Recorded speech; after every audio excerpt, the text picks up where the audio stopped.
budget is essentially a plan for your money.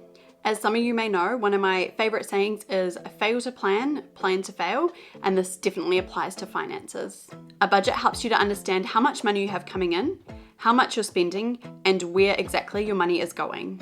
By creating a budget, you can identify areas where you may be overspending and adjust your spending habits accordingly. A budget also helps you plan for your financial goals, which may be something like saving a deposit to buy a house or paying down debt. It can help you to prioritize your spending and ensure that you're living within your means. Without a budget, it can be really easy to overspend, accumulate debt, or miss out on opportunities to save and invest for your future. In today's video, I'm going to run you through the exact method that I use to create our family budget so that you can apply this formula and create your own budget. You can either use Excel for this or you can write it out using a pen and paper. The first step in creating a budget is to determine your income. This includes all sources of income such as your paycheck, any side hustles that you make money from, and also any government benefits that you may receive. Make sure that you calculate your net income, which is the income that you receive into your bank account after any taxes or deductions are taken out. Next up, make a list of all of your expenses. This includes your fixed expenses such as rent and mortgage payments, any utilities such as electricity, power, rates, all of your insurances, and then any loan repayments that you're making as well. Make sure that you also list all of your variable expenses, which are things like groceries, transportation, entertainment costs, and any other discretionary spending. A tip to figure out what all of your expenses are is to go back through your bank statements and have a look at where you're spending and how much you're spending. Once you have a list of all of your expenses, go through and categorize them into groups such as housing, entertainment, transportation, etc.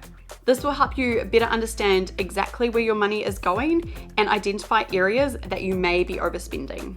In our budget, we have our discretionary spending broken down into subcategories, and these include things like personal grooming, gifting, and also our travel fund for our holidays. Now it's time to calculate the difference between your income and your expenses. Add up all of your expenses to find the total amount and subtract this amount from your income. By doing this, you'll be able to see if you have a surplus or a deficit. You can do this manually using a calculator, or you can use the sum formula on Excel.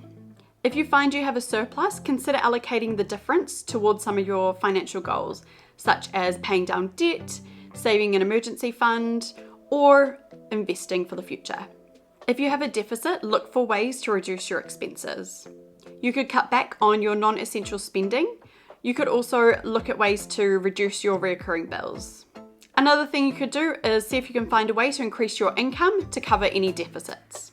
Keep track of your income and your spending each month and make any adjustments as needed. This will help you stay on track for your financial goals and ensure that you're living within your means. I would also recommend doing a full quarterly review of your financial situation and then making any adjustments if your financial situation changes. So there you have it, my quick step-by-step method on how to create a budget. Remember, this is a personal process and there's no one-size-fits-all approach. In my opinion, creating a budget is an essential step towards financial success. By taking the time to understand your finances and make a plan, you can better manage your money. It can help you reach your financial goals and achieve greater financial security. I'd recommend that you put your budget somewhere that you can see it daily. In our house, we keep ours on our fridge. This way we can see it each day and it helps keep us on track. Remember, fail to plan, plan to fail. If you liked this video and found it helpful, don't forget to like and subscribe to my channel for more finance tips and advice. Thank you so much for watching, and I'll see you in the next one.